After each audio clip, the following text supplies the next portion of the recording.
They killed Big Bertha. For 3 years straight, that 8-pound bass showed up at my dock every single morning. I named her, fed her, watched her grow bigger by the season. Now she's floating belly up with 200 other dead fish, all because my HOA president decided my lake was hers to control. The air at sunrise reeked of chemicals, copper sulfate sharp in my nose mixed with the stench of rotting scales.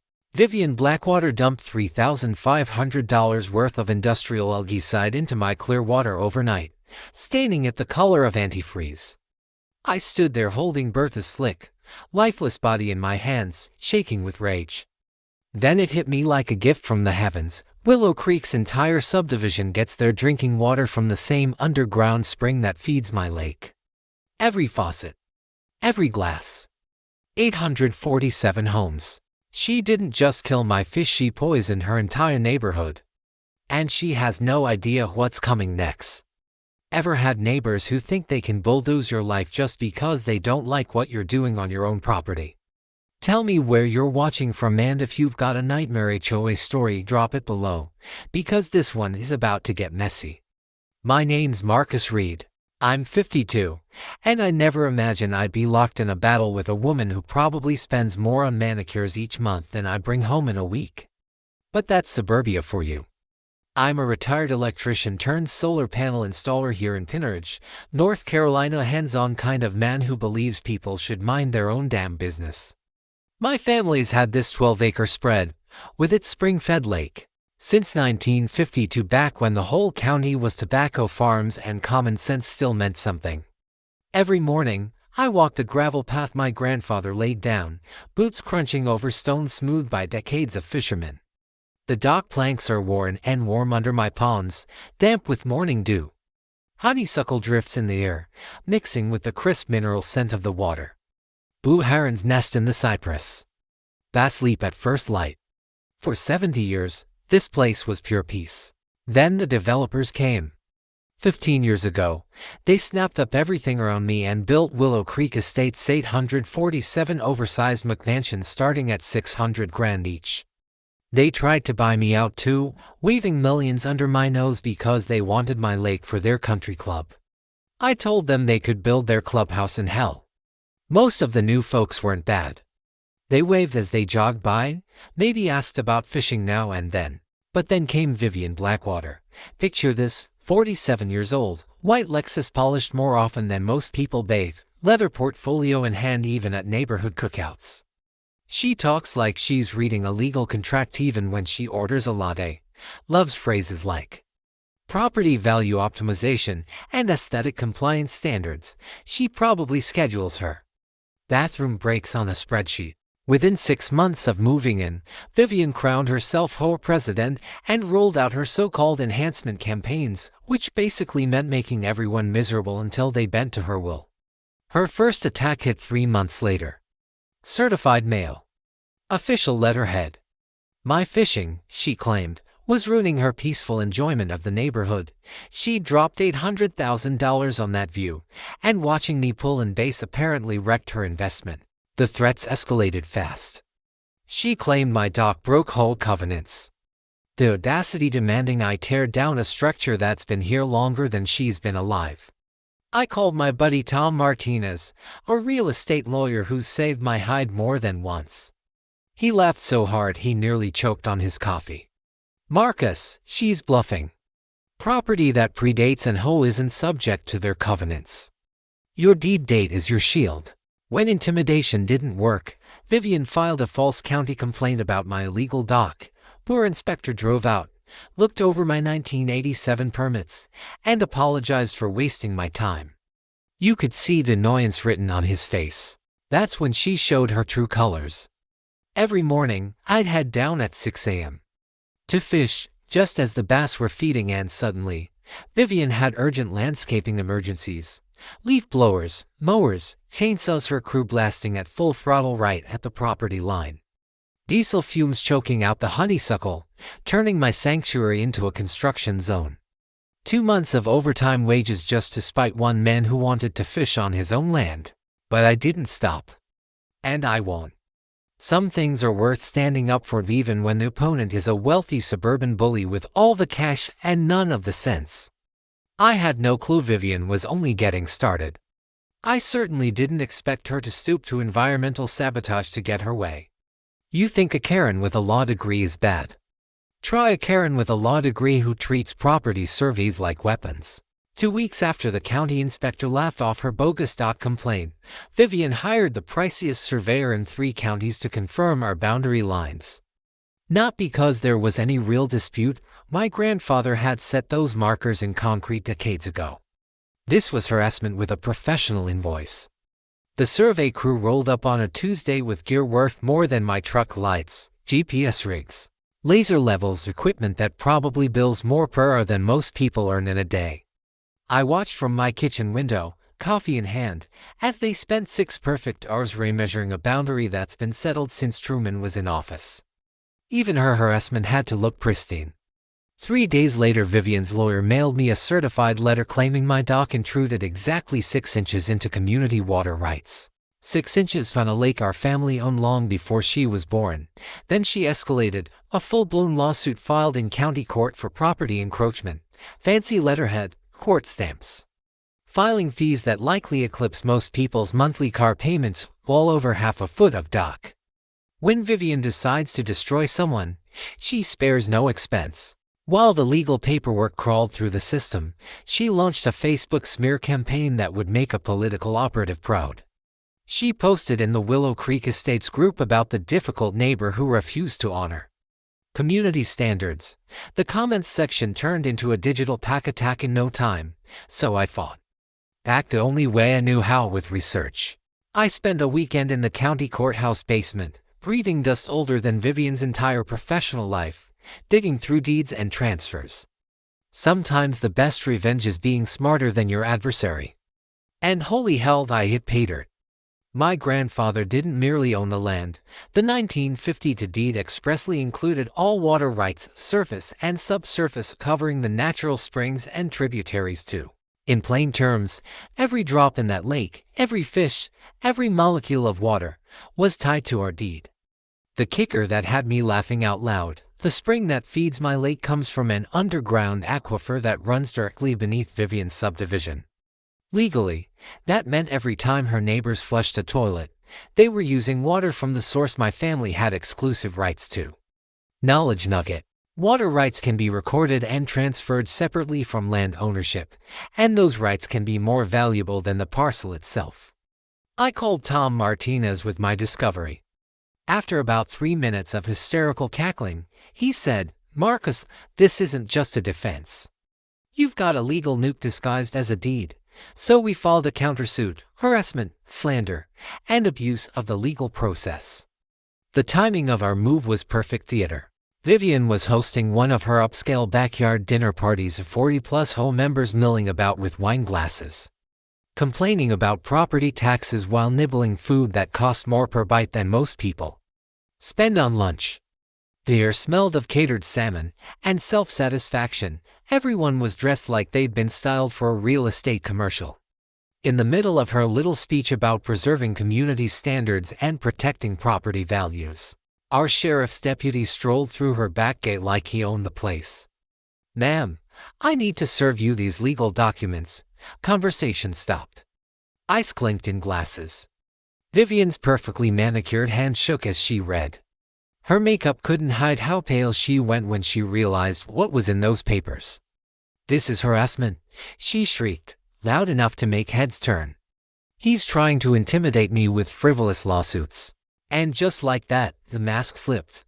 The polished attorney persona crumbled into a full suburban meltdown because someone had the nerve to fight back.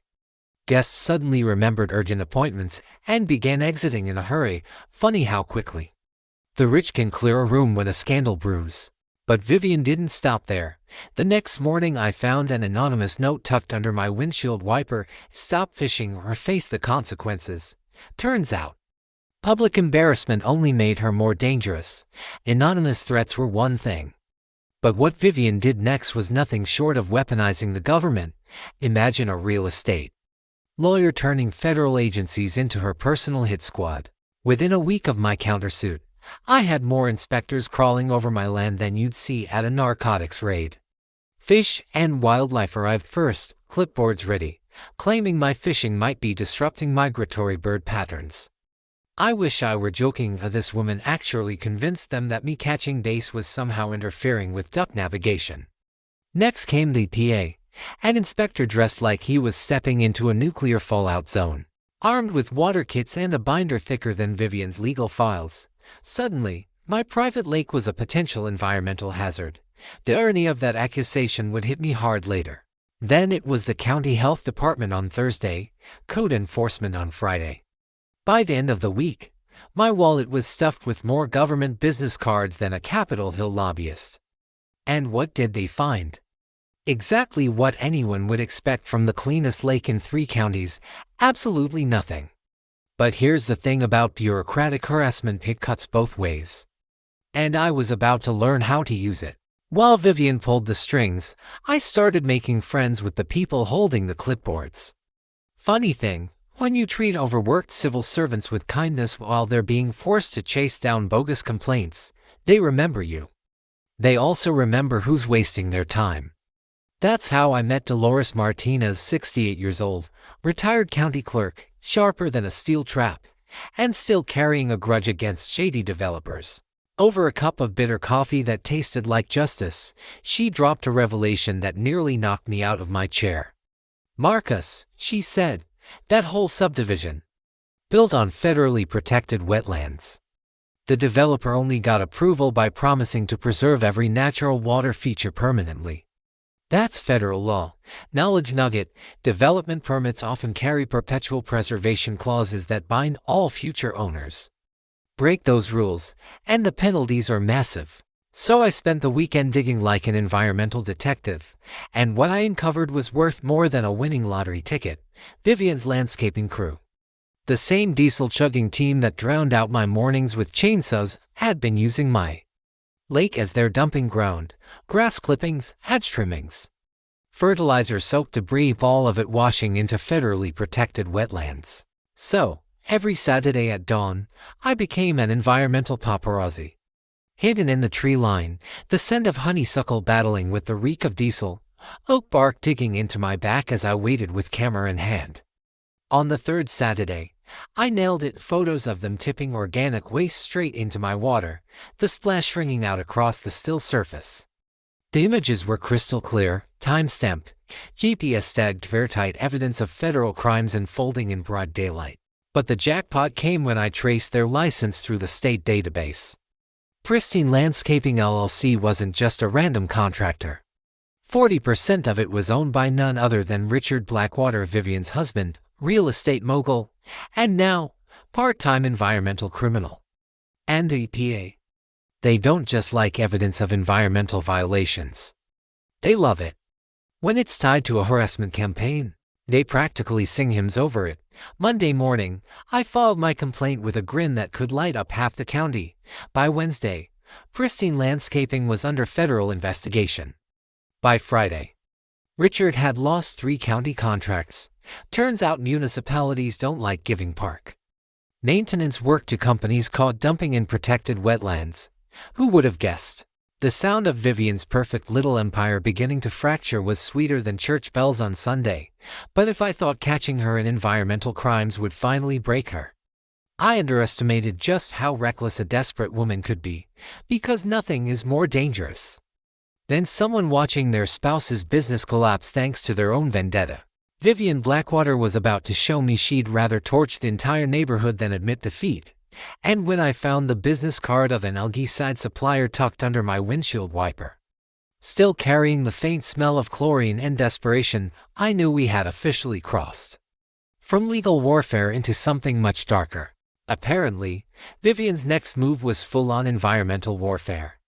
Too bad she didn't realize she was about to poison her own drinking water in the process. That business card tucked under my windshield wiper wasn't just a threat, it was practically a signed confession waiting to happen. But I had no clue Vivian was about to pull off an environmental crime so outrageous it could make seasoned EP agents tear up. While I was out of town visiting Sandra's sister in Charlotte, Vivian was busy plotting She'd gone deep into algae control research like she was preparing for a chemical battle. Her search led her to Clearwater Solutions, a company known for industrial-grade algicides designed for heavy-duty pond treatment. The kind of toxins that can wipe out an entire lake faster than you can see property values. This is where Vivian's lawyer brain really went to work. She phoned Clearwater Solutions and lied through her perfectly polished teeth, claiming my lake was community property plagued by a hazardous algae bloom threatening public health. Then she slapped down $3,500 cash for a midnight emergency chemical treatment. The irony would have been funny if it wasn't about to destroy everything I loved. I came home Sunday evening and smelled it before my boots even hit the gravel. That sharp metallic tang of copper sulfate mixed with mass death. The water had turned a sickly blue-green, like antifreeze blended with catastrophe. Big Bertha floated 20 feet from my dock, her bloated body bobbing lifelessly in the poison water. 3 years of feeding her, watching her grow from an ordinary bass into a living legend who gone overnight. 200 other fish floated beside her, bluegill, crappie, catfish. An entire ecosystem wiped out in one act of suburban spite, all because one woman couldn't stand someone enjoying their own property. My hands shook as I fumbled for my phone, its slit plastic slippery with sweat and rage. The county environmental emergency hotline patched me through to Officer Jim Patterson, a 15-year veteran of illegal dumping cases. As soon as I described the scene, his tone snapped from routine to red alert. Don't touch anything. Keep pets away. Don't disturb the evidence. I'm bringing a hazmat team, he ordered. Patterson arrived with water testing gear that looked like it came off a space mission. His test strips changed into colors nature doesn't even have: deep blues and purples screaming contamination. The acrid stench of the chemicals mixed with the reek of death, making my eyes burn.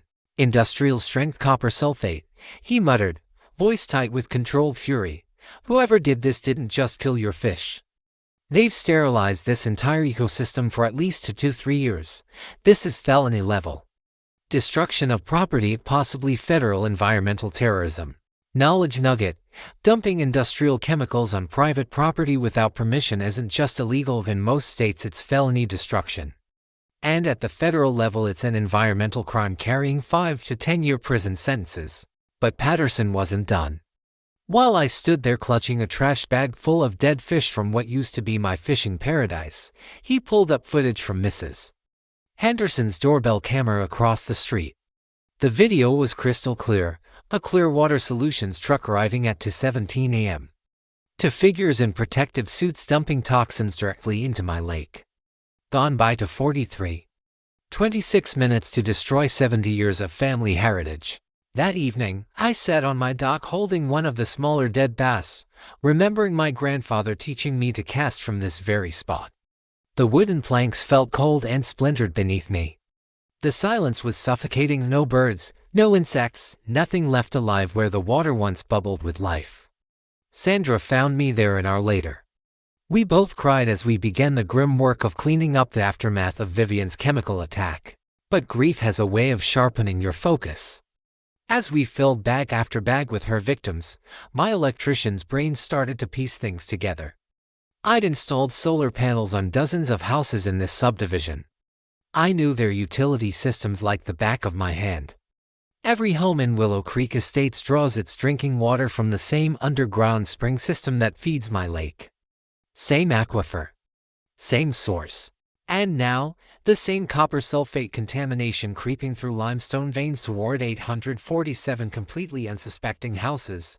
The next morning, I had my water tested by an independent lab. The results froze me to the bone: copper sulfate levels 4 times higher than the EPA's safe drinking water limit. Vivian hadn't just poisoned my lake, she'd tainted her entire neighborhood's water supply. Every faucet, every shower, every ice dispenser in that pristine subdivision was now serving industrial toxins. The woman who'd spent months whining about my unsightly fishing had just turned her immaculate community into a toxic waste site, and she was about to sip her own poison. Karma, as it turns out. Tastes metallic. You know that feeling when you're digging through something ordinary and suddenly stumble across something explosive. Like finding nuclear codes in your grandmother's recipe box. That's what happened when I decided to dig deeper into my grandfather's property records. I thought I was just building a stronger defense against Vivian's lawsuit. Instead, I discovered the equivalent of owning the only water well in a desert full of thirsty people. Monday morning, I headed back to the county courthouse basement, that special level of government purgatory that smells like old paper, dust mites, and dashed dreams. Fluorescent lights buzzed overhead like irritated hornets as I sifted through file boxes and touched since Y2K panic was a thing. My fingers turned black with archival dust before I finally uncovered the 1950 to deed transfer buried beneath decades of irrelevant paperwork. Written in dry legalese designed to lull normal people to sleep, it contained a single paragraph that made my heart stop, including all water rights, surface and subsurface, to underground spring system and tributaries to Rado. In perpetuity Latin for forever. Suck it. My grandfather hadn't just bought a plot of land. He'd bought every drop of water flowing through that underground spring system stretching for miles beneath what would one day become Vivian's precious subdivision. I sat in that dusty basement, hands trembling around a 70-year-old document that had just made me the most powerful man in 3 counties. The paper felt thin and brittle, but the words were stronger than steel. And then it got even better. I pulled the Willow Creek Estates development records from 2008. The developer's water usage permit claimed they'd be drilling independent wells fed by sustainable water sources, independent wells that, in reality, tapped directly into my grandfather's spring system 400 feet downstream from my lake. Every single one of them. The developer had never purchased the water rights. Probably didn't even know they existed as a separate legal asset. Most people don't. They think land ownership automatically includes whatever's beneath it. Wrong. An expensive assumption. A career-ending mistake. Knowledge nugget: water rights are completely separate from land ownership and must be explicitly transferred. Fail to secure them, and you're staring down massive legal liability and usage fees. For 15 years, 847 families had been using my water without permission, without paying a cent, and without realizing that their most despised neighbor literally owned every drop coming from their taps. The math made my head spin. Average household water usage times 847 homes times 15 years times market rate for water rights equals tens of millions of dollars in back payments I could demand legally. And then there was the contamination angle of the diamond atop this legal gold mine. Every home in that subdivision was now drinking water poisoned by Vivian's midnight chemical strike.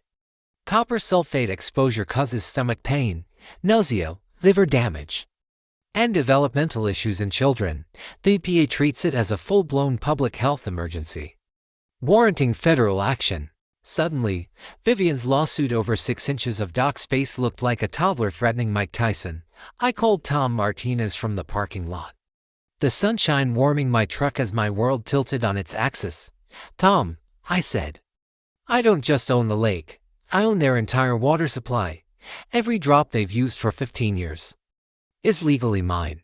The silence on the line stretched so long I checked to see if my phone had died. "Marcus," he finally said in a low voice, "you're not just fighting a property dispute anymore. You're holding the biggest water rights case this state has ever seen." And if that contamination keeps spreading through the aquifer, he didn't need to finish. We both knew Vivian had effectively poisoned 847 homes with water that legally belonged to me. The balance of power flipped so violently I could practically hear the ground crack beneath Vivian's designer heels. When you realize you're sitting on a legal nuclear weapon, you don't swing it around like some drunk throwing punches in a bar fight.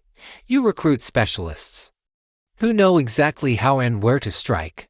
The first call went to Rebecca Torres, an environmental attorney out of Raleigh who'd built her reputation dismantling corporations that treated poisoning communities as just the cost of doing business. Her office smelled of expensive coffee and quiet revenge when I walked in on Tuesday morning. She scanned my documents, eyes glinting. "Water rights theft, environmental contamination, public health emergency," she said, voice sharp with excitement. "Marcus, this isn't just a lawsuit. This is a legal war strategy that'll be studied in classrooms for decades." Our battle plan was Brilliant attack from all angles before the enemy even realized a fight had begun.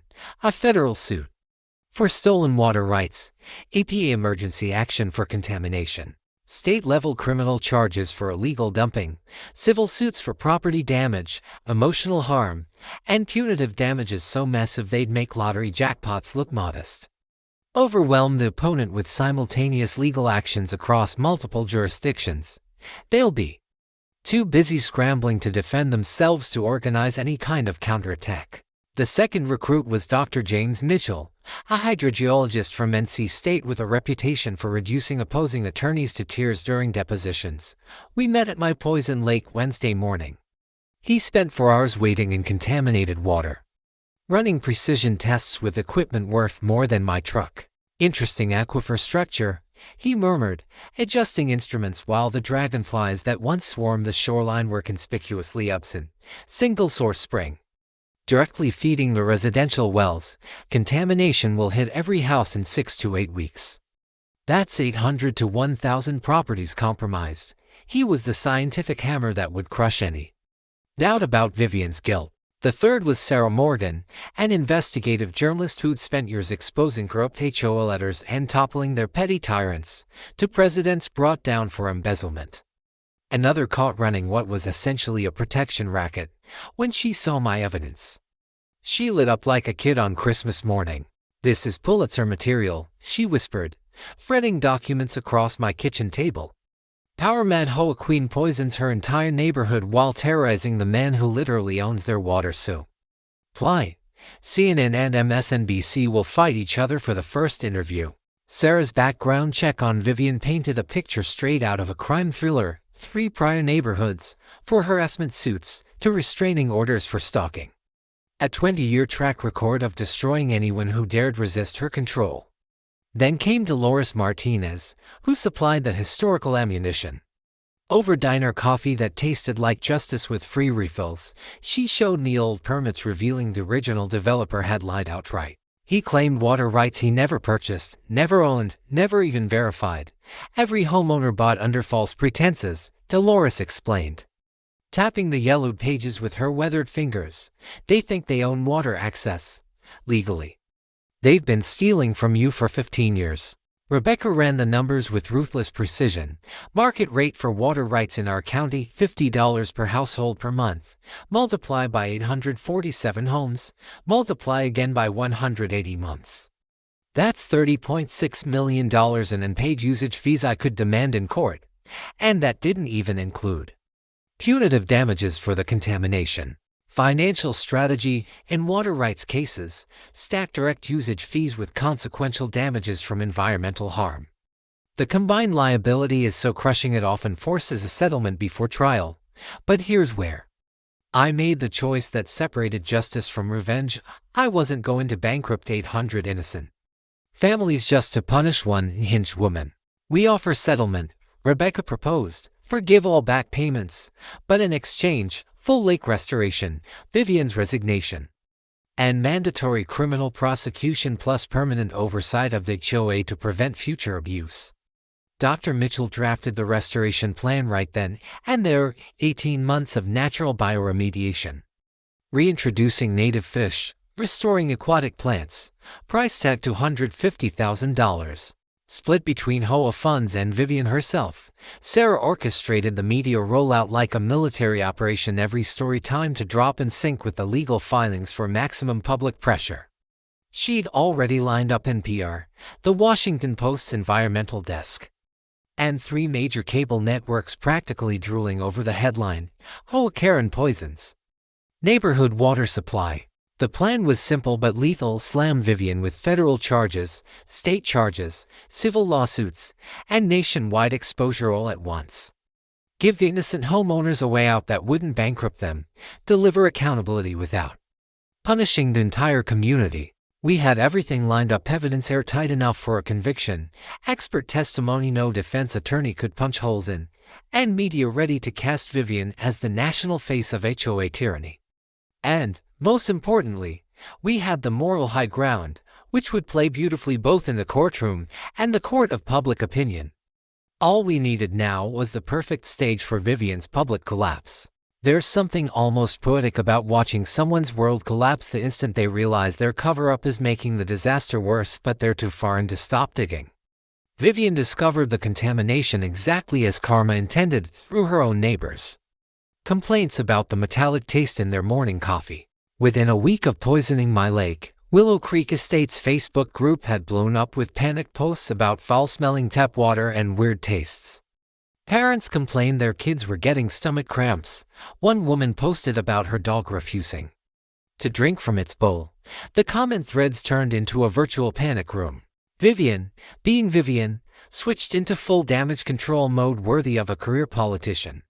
She issued an official HOA statement claiming the water's odd taste was due to natural mineral deposits in seasonal changes in groundwater. Translation: nothing to see here. Stop asking questions. Trust your benevolent dictator. But desperate people take desperate measures. Vivian proved just how far she'd go to bury her environmental terrorism. She called Clearwater Solutions, the Algicide company, and offered the owner $10,000 cash to destroy their service records to erase any trace of the midnight chemical assault on my lake. Her desperation was so pungent it could have cleared a room. What she didn't know was that environmental service companies keep meticulous records precisely because of legal liability, and the owner, a man named Derek Thompson, recorded the entire call because something about a frantic woman waving cash around at 11 p.m. set off his call. The lawyer instincts. Legal reality. Trying to bribe a witness or destroy evidence turns misdemeanors into felony obstruction of justice. In most cases, the cover-up is worse than the crime. While Vivian was scrambling to erase evidence, she also hired a private investigator to dig up dirt on me, a guy named Rick Patterson, the kind of professional who seemed to learn his trade from bad TV shows. Rick started tailing me, photographing my truck, pestering my clients, trying to dig up anything that might discredit me in court. He even tried to break into my truck one afternoon while I was in the hardware store. From inside the store, I watched him tug on the handles of my locked doors, his cheap suit straining across his back. I called the police and had him arrested for attempted vehicle burglary. Turns out Rick had a history of skating the edge of legality. His spy license was already on probation. But Vivian wasn't done. She filed anonymous complaints with the State Contractor Licensing Board, claiming my solar panel business was operating without permits, a complete fabrication. The false report triggered an investigation that cost me 2 weeks and $3,000 in legal fees to clear up. The bureaucratic harassment was back in full force. This time, though, I was documenting everything, every call, every complaint, every instance of her weaponizing government agencies against me. Surveillance tip in harassment cases: always check your state's recording laws. North Carolina is a one-party consent state, which meant I could legally record every conversation without telling the other party. Meanwhile, the community health crisis was spiraling. A local pediatrician began noticing a surge of stomach issues among children from Willow Creek Estates, symptoms consistent with heavy metal poisoning. Nausea, abdominal pain, headaches. Parents were flooding the whole board with complaints about the water quality. Families were panic buying bottled water. Some had installed pricey filtration systems. The Facebook group evolved into a support forum for people convinced something was very wrong with their taps. Vivian's response: blame aging infrastructure and announce a special assessment, $500 per household for emergency water system upgrades. She was literally charging people to fix the problem she'd created. The board meeting where she unveiled this plan was a spectacle. 80 angry homeowners crammed into the community center, the air thick with tension and the bitter smell of burnt coffee from the ancient machine in the corner. Parents stood up one by one, demanding answers, waiving medical bills, and threatening lawsuits. Vivian stood at the podium in her designer suit, makeup flawless, voice calm as she lied through her teeth about mineral deposits and infrastructure failures. The woman could have taught a masterclass in gaslighting. 3 board members cornered her after the meeting, pressing her about a mysterious $3,500 landscaping expense in the HOA budget the previous month. Vivian refused to provide receipts, claimed it was routine maintenance, and threatened to sue any board member questioning her financial decisions.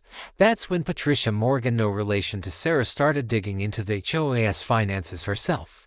She quickly discovered that using community funds to poison a neighbor's property isn't landscaping. Under North Carolina law, it's embezzlement. The walls were closing in on Vivian from every direction. Her cover-up was spawning new crimes faster than she could bury the old ones. And she still had no clue that I owned the very water supply she'd contaminated. That week, I got one last threatening phone call. "Drop the lawsuit or you'll regret it," the voice growled, distorted and masked. But desperation has a sound, and it was unmistakable. My reply was simple: "I'll see you in court." When a cornered animal realizes it's trapped, it either submits or goes completely feral. Vivian Blackwater chose feral. Her endgame began with a neighborhood-wide smear operation that could have impressed a propaganda minister. She created 3 fake Facebook profiles complete with stock photo avatars and fabricated backstories and flooded the Willow Creek Estates group with posts accusing me of everything under the sun. According to her digital sock puppets, I wasn't a victim at all but an environmental terrorist who had poisoned my own lake to frame the HOA and extort money from innocent families. They claimed my solar business was a front for criminal activity, that I had a criminal record, that I was running some sort of insurance scam. All pure invention, but posted with such confidence that some people started to believe it. Legal reality: running fake accounts to spread damaging lies that hurt someone's reputation or business can constitute aggravated defamation, exposing the creator to both civil and criminal penalties. The campaign worked on part of the neighborhood. At the grocery store, I started getting hostile stares. 2 of my solar clients canceled contracts, citing concerns about business practices. Someone even spray-painted a giant L on my truck in the Walmart parking lot. The stench of cheap paint lingered for days despite my scrubbing, but Vivian's desperation was about to push her into truly reckless territory. She showed up at my house one Thursday evening, no power suit this time. Just casual clothes, and carried a leather briefcase that probably cost more than most people's monthly mortgage. The setting sun cast long shadows across my driveway as she approached, her heels clicking sharply on the concrete. "Marcus, I think we can resolve this like reasonable adults," she said, setting the briefcase on my porch railing. The leather creaked as she opened it, revealing neatly stacked $100 bills. $100,000 in cash, offered if I would drop all legal action and sign a mutual non-disclosure agreement. The honeysuckle-scented evening air now smelled like bribery. What Vivian didn't know was that I was wearing a wire. Tom Martinez had suggested it after her private investigator got arrested. And by then I'd become very comfortable with the tiny recorder taped to my chest. North Carolina's one-party consent law really is a beautiful thing. "You're offering me money to cover up the fact you poisoned my lake and contaminated your neighborhood's water supply?" I asked slowly, making sure every word was captured in perfect audio quality. "I'm offering you a reasonable settlement to resolve a property dispute," she replied, her lawyer speak dripping like venom. "This is a good faith gesture to avoid protracted litigation." "Good faith gesture?" I repeated. "Is that what we're calling attempted bribery now?" Her face hardened from fake friendly to ice cold in an instant. She snapped the briefcase shut with a sound like a gunshot in the quiet evening. "You're going to regret this, Marcus. I have connections in this county that will destroy you." "I'll take my chances," I said evenly. "Now get off my property before I add trespassing to the list of charges." She spun on her heel and stormed off, her Lexus spitting gravel as she peeled out of my driveway. Meanwhile, the environmental health crisis was hitting a breaking point. The county health department had received over 50 complaints about the subdivision's water. Parents were documenting their kids' symptoms: nausea, stomach cramps, persistent headaches, even skin rashes from bathing in the contaminated supply. A county health officer finally submitted an official report of concern to the EPA. And when federal environmental agencies step in, things escalate fast. They don't take kindly to hundreds of families drinking poisoned water. EPA investigators arrived at Willow Creek Estates on a Tuesday morning with equipment that made Dr. Mitchell's setup look like a high school science fair. They tested wells across the neighborhood, mapped the aquifer, and traced contamination sources with the precision of forensic investigators. Their preliminary findings confirmed what Dr. Mitchell had already predicted. Copper sulfate contamination was spreading throughout the entire underground spring system. Contamination levels in the subdivision's wells were creeping dangerously close to the EPA's emergency threshold. In just a few more weeks, the water would officially be classified as unsafe for human consumption. The agency issued a public health advisory instructing Willow Creek residents to stop drinking from their taps until further notice. Property values plummeted almost immediately. Nothing torpedoes real estate faster than a federal warning about toxic water. Meanwhile, Vivian's unraveling was no longer hidden. Neighbors reported seeing her in the grocery store parking lot shouting at herself in a full-blown meltdown. Her husband, Richard, packed up, took the kids, and filed for separation, citing irreconcilable differences and the risk of legal liability. The whole board finally voted to remove her as president after uncovering that she had spent community funds on the algicide, the private investigator, and various other personal vendettas. The county prosecutor filed embezzlement charges soon after. Even her own attorney quit, stating ethical conflicts in representing a client actively breaking the law under public scrutiny. Everything Vivian had built, her influence, her marriage, her power, was crumbling like a house of cards in a hurricane. And she still didn't realize the cruelest twist. She had poisoned a water supply that legally belonged to the very man she was trying to destroy. A public reckoning was inevitable. The Pine Ridge Community Center hadn't seen a turnout like this since the county tried to hike property taxes. 300 people jammed into a room built for 200, standing room only. They are thick with body heat tension and scorched institutional coffee. TV crews set up cameras in the back. The county sheriff stationed deputies near the exits. EPA officials occupied the front row with stern expressions and federal badges gleaming. Vivian sat on stage beside the remaining board members. Her designer suit and flawless makeup were still immaculate, but her eyes carried the look of a cornered animal. She kept glancing at her phone, no doubt hoping for a last-minute miracle. I sat in the third row with my team: Rebecca Torres, Dr. Mitchell, Tom Martinez, Sarah Morgan, our evidence ready to change everything. But first, we let Vivian dig her own hole. Patricia Morgan, the new board president, called the meeting to order. We're here to address water quality concerns and review the EPA's findings. The crowd erupted. Parents shouted about sick children. Someone yelled about property values plummeting by $40,000 in 2 weeks. People demanded refunds, explanations, accountability. Patricia raised her hands, calling for calm. The EPA will present their findings first. Dr. Sandra Murphy of the EPA didn't sugarcoat anything.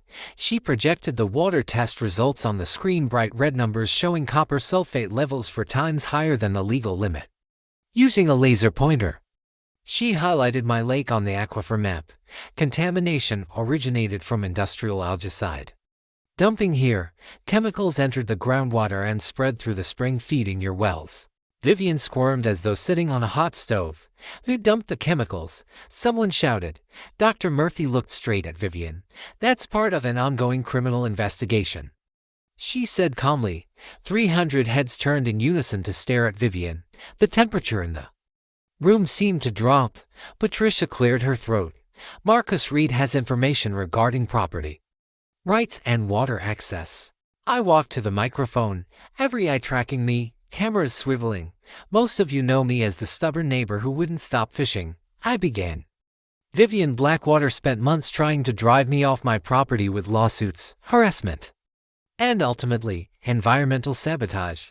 That's slander. I never. Vivian shot up from her chair. Sit down, Mrs. Blackwater. A sheriff's deputy commanded, not asked, commanded. I held up my grandfather's 1952 deed. There's a paragraph I'd like to read aloud. I said, all water rights, surface and subsurface, to the underground spring system and its tributaries to HOA in perpetuity. The room went silent, except for the soft hum of the projector. In plain English, I continued, I own the water rights to the entire aquifer that feeds this subdivision. Every drop coming from your taps for the past 15 years legally belongs to me. The developer never bought these rights, he just drilled into my water without permission. Confusion, anger, and fear rippled through the crowd like a wave. People shouted over one another, demanding answers, their disbelief mixing with fury. I raised my hand to quiet the room. I'm not here to bankrupt anyone. I'm waiving all back payments, roughly $30 million. You won't have to pay me. A wave of relief rippled across the crowd. But Vivian Blackwater deliberately poisoned my lake with industrial chemicals, destroying 70 years of family legacy and contaminating water that legally belongs to me. And while your children were getting sick, she was covering it up. Rebecca rose to her feet. Mrs. Blackwater is facing federal charges for environmental destruction, state charges for illegal dumping and embezzlement, and civil suits for property damage. We have video evidence, recordings of her bribery attempts, and documents proving she used HOA funds for personal grudges. The deputy stepped toward the stage. Vivian's face drained of color. "This is a setup," she screamed. "He poisoned his own lake to frame me." "Ma'am," the deputy said firmly, "I have a warrant for your arrest on environmental crimes and obstruction of justice." The room erupted as he cuffed her. Vivian thrashed and shrieked. "You'll regret this. I'll sue every one of you. That redneck is manipulating you." Her mask ripped away in front of 300 witnesses and live cameras, revealing nothing but rage and elitism. As she was escorted out, I returned to the microphone. "I'm offering a settlement that protects everyone here. Full restoration of the lake funded through insurance and Mrs. Blackwater's restitution, and back payments for water usage, and permanent independent oversight to prevent future abuse." The crowd's fury softened into tentative hope. Patricia stood and declared, "The board unanimously supports this plan." Dr. Mitchell outlined the restoration schedule: 18 months to clean the water, restore the ecosystem, and conduct regular safety testing. Sarah Morgan's story was already set to go live. HOA president poisons entire neighborhood water supply and property vendetta. As people filed out, some stopped to shake my hand, while others were still processing the enormity of what had just unfolded. I realized this was no longer about revenge, it was about accountability, restoration, and making sure no community would suffer under another petty tyrant. Vivian had spent months trying to force me off my land. Instead, she walked herself straight into a federal prison cell. 6 months after her arrest, I stood on my dock at sunrise, watching native bass fingerlings swim free into the lake. The water shimmered crystal clear, carrying the fresh mineral scent that had replaced the chemical stench lingering for too long. Dr. Mitchell's restoration plan had exceeded expectations: natural bioremediation, controlled water cycling, and reintroducing native plants revived the ecosystem faster than anyone predicted. APA test results confirmed zero contamination. Big Bertha's descendants were thriving again. The grandfather's Lake Environmental Trust became larger than I ever imagined. Settlement funds $250,000 from Vivian's assets, and HOA insurance financed an environmental education initiative twice a month. Local schools now bring kids to the lake to learn about ecosystems, water conservation, and protecting natural resources. What began as an act of destruction had transformed into a living classroom. Vivian's legal downfall was everything she deserved. She pled guilty to federal environmental destruction, state dumping violations, embezzlement, and obstruction of justice. Her sentence: 3 years in federal prison, 5 years probation, $75,000 restitution, and 200 hours cleaning waterways after her release. Her husband divorced her. Her real estate law license was permanently revoked. She lost everything chasing the ruin of one man who only wanted to fish in peace. Willow Creek Estates changed too. The new HOA board adopted transparency rules requiring homeowner approval for spending, formed resident rights committees, and replaced Vivian's authoritarian rule with genuine democratic governance. And the ending no one predicted. I opened my lake to the community for fishing. Every Saturday morning, families from Willow Creek gather under proper environmental management.